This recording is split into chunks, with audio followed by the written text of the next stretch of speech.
Welcome to the CE Pro podcast. I'm Executive Editor Arlen Schweiger. This week we have a couple of segments, starting with integrator Nitro Nick Tamburri, who tells us about what it was like being a part of Bon Jovi's Inner Circle back in the day, and other fun musical gigs that he had in the New York City area. Then we'll get a little more serious and hear from Yamaha on how the COVID situation has affected the industry supply chain.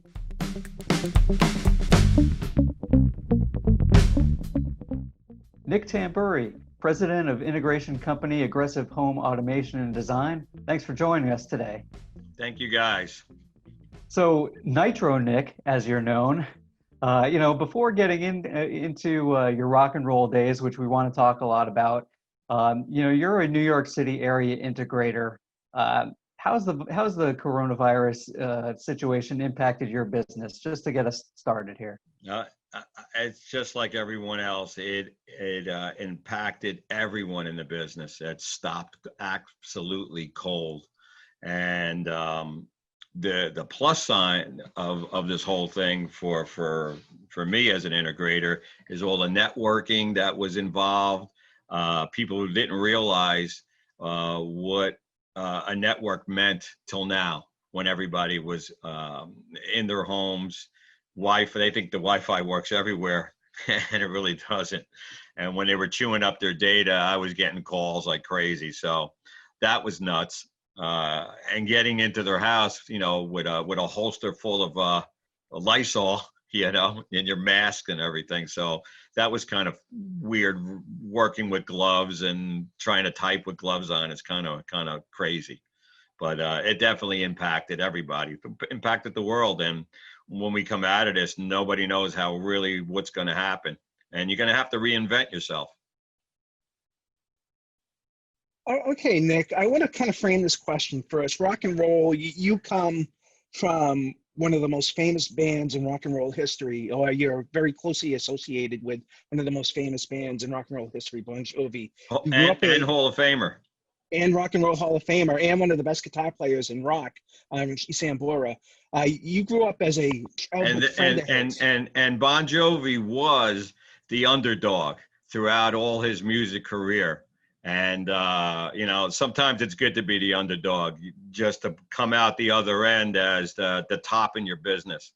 Yes, but to frame this question, without letting any state secrets go into the public, where we can't let that happen, was the rock and roll lifestyle that we hear about with guys like Ozzy Osbourne trying to outgross out Tommy Lee, or David Lee Roth with his famous system of picking out girls? Did you see that side of rock and roll during your years working for the band Bon Jovi? Well, I mean, Bon Jovi was a different entity when I was there.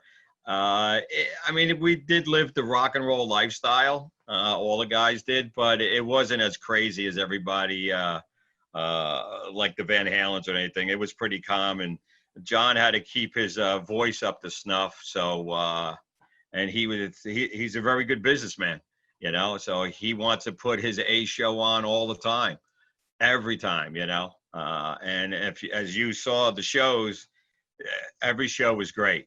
Every show was like fantastic.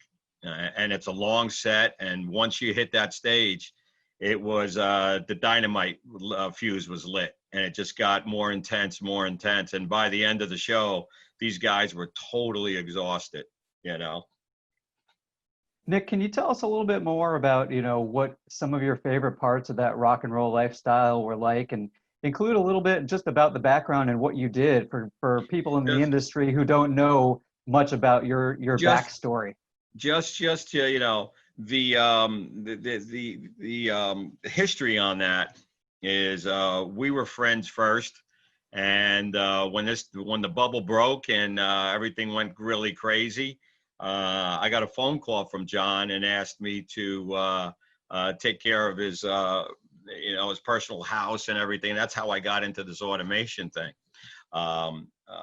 It was definitely let me just review this question 1 second. Hold on. Oh, on the live show on the road, correct? Yeah, just, Yeah. in terms of bringing us behind the scene there and what it was like to experience all that stuff and Well, what first your of favorite all, parts of it. yeah, first of all, the stage crew is the number one thing. Without those guys, and nothing was gonna nothing was gonna work. So just the friendships and um, the passion that everybody had in their aspect of the business, whether it was lighting, was it was sound, was the stage build, all the backline guys and everything. It was like one big family, and it had to be that way on that to make the show work, and any rock show, you know. But with Johnny and the guys, man, it was everybody knew each other, so it was really, really the friendship was there, from the management all the way down to the guy sweeping the floor. You know, everybody was had an equal part in what they had to do. Okay, so that was your favorite part, Nick, of the rock and roll, besides all the Oh, stuff that you, the favorite part was the satisfaction when you won the football game. Is at the end of the show, you know, you did a great job. It sounded, you could see by the crowd, just the satisfaction of that, and that made you want to go on to the next show. okay, Nick, you had once you had left the band and you started your own custom install firm in the mid '90s, what parts of your rock and roll career did you take into your custom install business to apply that to your business? Well, like I said, John was just like a workaholic, and so am I. So I'm on 24/7. Service department, which is me, whether it's remote programming or remote access to their networks. It that's the most thing that I got out of the rock and roll. Is your service. You could install any part, any company equipment, but the service was the most important. So, Okay. because of your background and being in the New York area, a lot of people in the music business there, and you did some work, in terms of helping out with the Saturday Night Live show and seeing that from the engineering room, and seeing some Yeah, other concerts from the backstage or the yeah. mobile mixing truck. Can you describe what some of those experiences are like to see it from that vantage point as opposed to regular people like us who just watch it on TV? It's so funny when you go to Saturday Night Live and they have their music day there when the band is there doing their test, their rehearsal. It is actually pretty cool because it's not, they just play and it sounds really good, but they're just playing like normal, so that they're not in venue mode, say. So what happens is when the show hits, whether it's the rehearsal show or the main show, because there's always two shows at Saturday Night Live. It's all of a sudden the rock star or the performer clicks on the superpower button, and that's like, holy cow! Like if it's Lady Gaga or Eric Clapton, it's just like, oh, holy cow! They took it to a whole nother level, knowing that it's live and it's not going to be redone. This is it. This is live. Except one Aerosmith thing, I got to tell you, we were in a Oh, control don't room. hit Boston, Nick. Yeah. They're a bunch of great guys, and what happened was he said the F-bomb on live television. So I was in the control room at the time, and the West Coast feed was like, "Oh no, we have to edit that out." So that was funny doing that. He knew not to say that, but it's Aerosmith, man, and it's rock and roll, so he just blurted it out. It's just like when the Rolling Stones, the Doors The were on Doors, so yeah. Ed Sullivan. Don't do that. So Okay. that was great, and just the behind the scenes of Saturday Night Live, how that production is. That is like crazier than rock and roll because it's live, and Bon Jovi's been on there a few times, and it's just a great experience how these actors and the audibles they call, like, you can't do this thing right now, and people are ripping off clothes and makeup, and it's just like insane, especially when it's on a commercial for like a minute or so, I mean, everything in the background, the stage sets and everything. It's really, really insane what's going on. You're like, holy cow. Okay, But Nick. Lauren Michaels does keep a tight ship there, and it's just like anything with rock and roll. The back line is unbelievable back there. The riders and everything else, how that all comes to be. It's amazing. Okay, before we let you go, whenever we speak, you the one thing that is abundantly clear is that you're a passionate installer who has definite opinions on the products that populate the industry. Can you talk about some of your favorite products and why they're your current favorite products? Okay, which is a great question.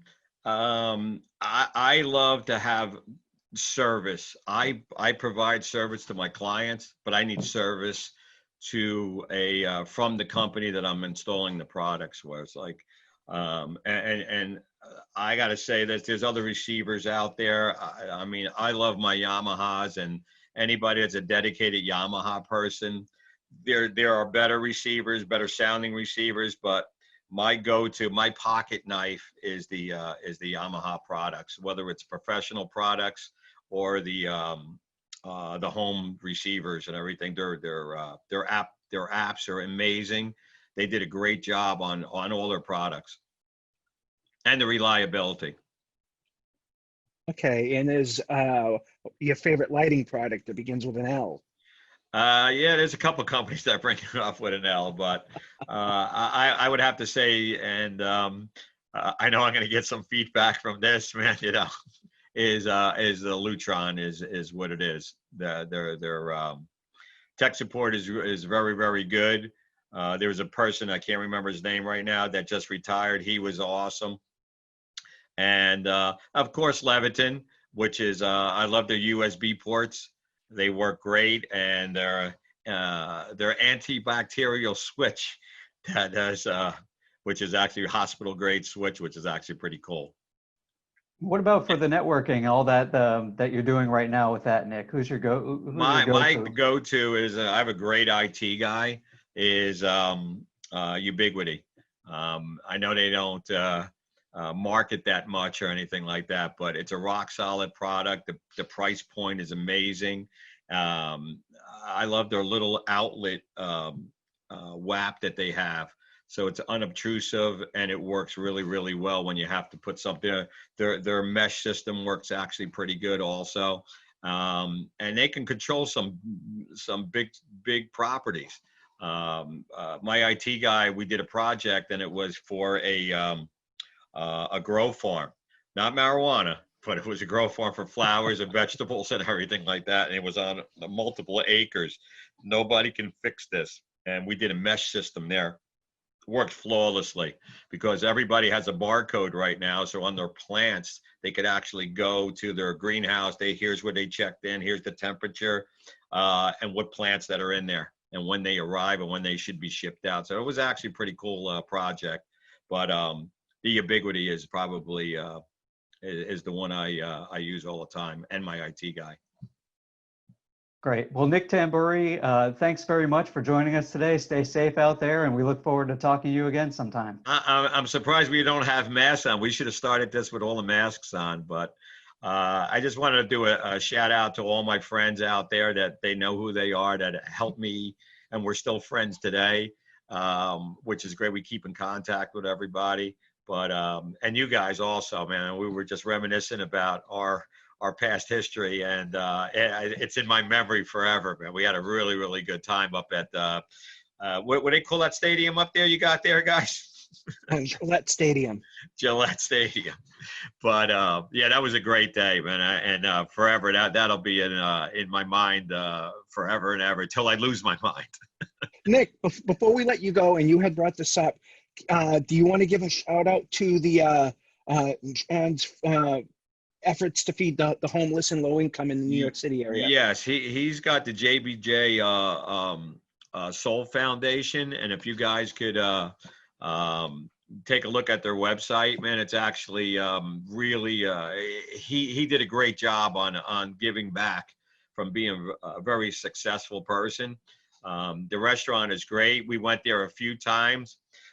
didn't tell them I was going, or even I just went there. We ate and it was great. And it's just go to the website and it'll explain everything they do. It's great, and all the other things John and the band does for their community and actually the world, to tell you the truth. So he's a very special person.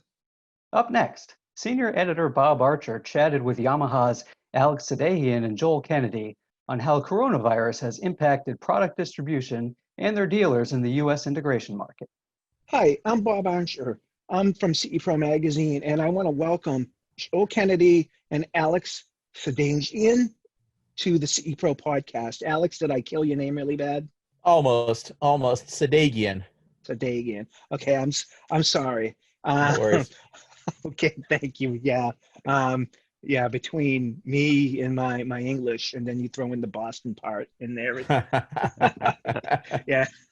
But anyway, today we're going to talk about the Yamaha product line, including your whole house audio technology, which is MusicCast. We're going to talk about your DSP processing technologies, surround AI. And we're also going to talk about how Yamaha is supporting dealers through these trying times right now. We'll get right into this. Joel, Yamaha has, over the past couple of years, introduced its Quad Streamer product, which is a whole house audio streaming solution, as well as other MusicCast-enabled products and home theater products that include the Surround AI. Can we expect any new MusicCast products and home theater products from the company later this year as the world gets back to normalcy? Yeah, yes, indeed.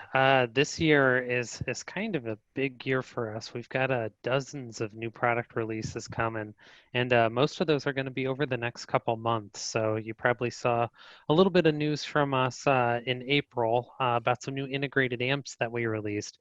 But then as we progress further into the year or deeper into the year, we're going to have even more product options coming out, and that includes a lot of new MusicCast enabled models. And it doesn't really stop there. I mean, pretty much if you look at our full line of product releases this year, we go from kind of some of the beginner or people who want to develop a deeper appreciation for music and sound, all the way down to people who are really like hardcore music and sound and home entertainment enthusiast fans. So really deep lineup coming up here. I mentioned our hi-fi gear with our new integrated amps, but we've got other products that are specifically geared towards home entertainment after that. Okay, I think one area that Yamaha really excels in and has innovated in is the category of sound bars. Can we expect any new Yamaha soundbar products, and will these new products include immersive audio? Yeah, we've got a full suite of soundbar offerings that we started expanding significantly last year and continue to put focus on it this year. And when we're looking at, things starting and stopping and whatnot, it's important to point out that our innovation process is very multifaceted. It allows us to work several years out, and that's not to say, all the products coming out are several years in development. Usually they are, but we're also very responsive to current customer needs and what's going on in the market. So a lot of the things that we had planned were very forward thinking, and it also allows us to mitigate a lot of those impacts that can happen through stumbling blocks like the pandemic that we find ourselves in. So we haven't stopped really innovating, and any sort of impacts to development have been pretty minimal or minimized due to our process that we have in place. Specifically to soundbars, we've got a really dynamic range, and especially as we get deeper into this year, you're going to see that we have a soundbar option pretty much for any sort of listening stage or environment a customer would come across. We have an introductory model that's designed for those who really are sick of having to deal with their built-in TV speakers, but don't want to settle for just an entry model. This is our introductory model that really shows you the benefits of having a soundbar with things like built-in subwoofers and also our proprietary clear voice technology. And I think you and I have talked a little bit about that, Bob, but what that technology does is, it takes away those moments where you're struggling to hear what the characters are saying and trying to balance out the booms and the blasts and the roars with those moments of dialogue. It takes that dialogue by really inspecting that dialogue track and helps you hear every word without sacrificing sound quality. So even our most introductory model has that proprietary technology built into it. We have other options in our line that are kind of step up after that, and those are our smart soundbars that we introduced last year that have Alexa built in. One model, the 109, has subwoofers built in, and the 209 includes a wireless subwoofer. And those step it up a little bit for more music and home entertainment enthusiasts with app control and some built-in music streaming services too, as well as Bluetooth streaming that the previous model had. Near the top of our line is our MusicCast Bar 400. That it's not only part of that MusicCast multi-room ecosystem that we've talked about a bit, it also offers voice control from pretty much any voice assistant that you would want to have under the sun. That includes the most popular ones that customers tend to gravitate towards with Google or Alexa. She turned on. Recording this podcast at home, I knew she was going to hear me, but I had to do that. And hey, I might as well mention it while I'm at it. Siri as well can be controlled through that with our functionality with AirPlay too. So this is just an amazing soundbar on its own. It comes with its own wireless subwoofer, and it's part of the MusicCast ecosystem. Not only does that mean you can listen to the same music or different music in multiple rooms of your house, that also unlocks a capability with this soundbar and our MusicCast Enable receivers, which allow you to pair our MusicCast 20 or MusicCast 50 wireless speakers and use those as your rear surround speakers. So you can do it with one MusicCast 50 or a pair of the MusicCast 20s. So for customers who are looking for that kind of immersive audio experience, but they may not be able to have wires that get hidden or drill holes in the walls or anything like that, it's a real easy solution for installers to incorporate as part of a full 5.1 channel surround setup system without having to sacrifice quality. Okay. Earlier, the pandemic came up, and that's that's where we're at right now in the current times we're living in right now. Alex, given the current situation with the pandemic and a number of industries experiencing supply chain issues, including the meat industry, which will impact us all, what's the availability of the Yamaha line of AV products? Yeah, for sure. It's been challenging. We've heard other companies, having their challenging times getting products into the country, even and or getting products from their factories in China and things of that nature, and all the way to getting it to the distributor's hands. But for example, for Yamaha, we've taken a lot of careful steps to make sure that our inventory planning has been aligned. Luckily, we have been basically uninterrupted for now, which is amazing. The team has done an amazing job. We have our full range of products available for our CI guys, for our regular dealers. So, I mean, it's been pretty awesome for us to be in this position where we can actually help our customers make sure that we have that inventory for them. And even all of our warehouses are now fully operating. So, I mean, we have full operation capabilities.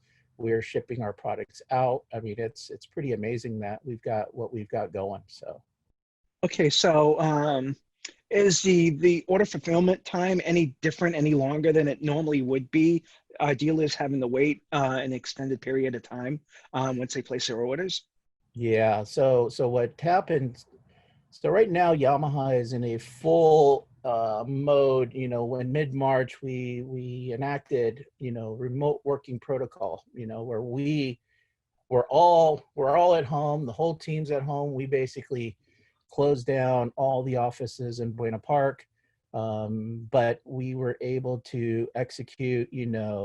Provide seamless dealer fulfillment, customer service. Our warehouse, as I mentioned, were fully operational and taking, all the special procurement precautions to make sure that we were able to fulfill all the orders that were coming in. Luckily, we haven't seen any crazy delays related to fulfilling our orders and making sure that the shipments go out on time. We understand and realize that our dealers and installers, you know, are having some difficult time getting products from other companies that they, you know, were using in the past. And so we've been working very closely with our CI distributors and coming up with programs and making the product available to them so that they're actually, you know, our dealers are able to go to those, you know, who they are familiar with and go get that Yamaha gear that they need to do whatever they need to do to get that job done. Okay, wrapping things up, Alex, what is Yamaha doing to protect its supply chain order fulfillment process to ensure dealers are getting their orders on a timely fashion? Absolutely. Yeah. You know, for our teams, you know, we've got the seamless customer service, you know, the dealer support services, all of that is still active for them. We have those, like I mentioned, the warehouses are fully operational. We've got some special programs in play right now with anybody who's interested in getting into Yamaha and working through a local distributor that carries Yamaha and they want to, you know, maybe make the shift or something from like if they can't get the products that they're used to and want to try out Yamaha, they can easily do that by working with our custom distributors. So I mean, it's been pretty solid right now, and we're really happy with what's happening and trying to help our dealers as best as we possibly can. And even, you know, trying to get the new dealers who may want to carry Yamaha and are having challenging time getting what they need and to do what the job that they need to accomplish.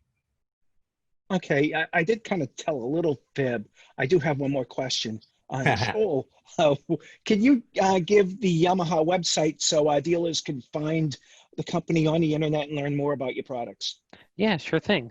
Just go usa.yamaha.com. If you forget that and you happen to be in America, if you go yamaha.com, you'll arrive at our webpage too. The section that you're going to be most interested in for sure is the audio and visual section.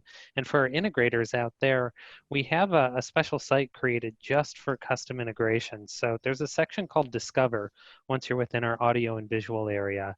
On there, you'll see a custom integration landing page.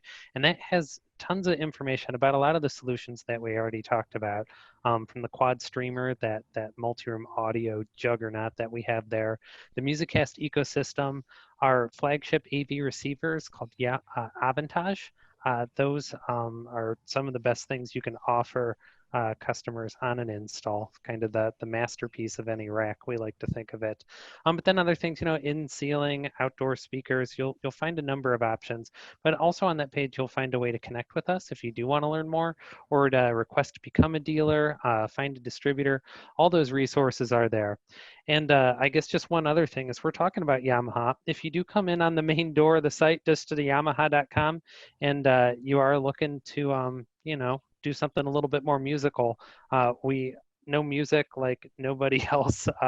Yamaha is the biggest maker of musical instruments and audio products in the world. So if you need a little bit of something for yourself or want to take some time to really appreciate the music side of things, you know, guitars, pianos, keyboards, musical instruments, wind instruments, you name it, it's a great path there. So while we're really focused on audio at this point in time, I want everyone to take care of their musical journey too while they're at it. Awesome. Thank you. Joel, Alex, thank you for taking time out of your day. Stay safe. I think we're almost through this pandemic right now, and have a good day. Thanks, Bob. Thanks, Bob.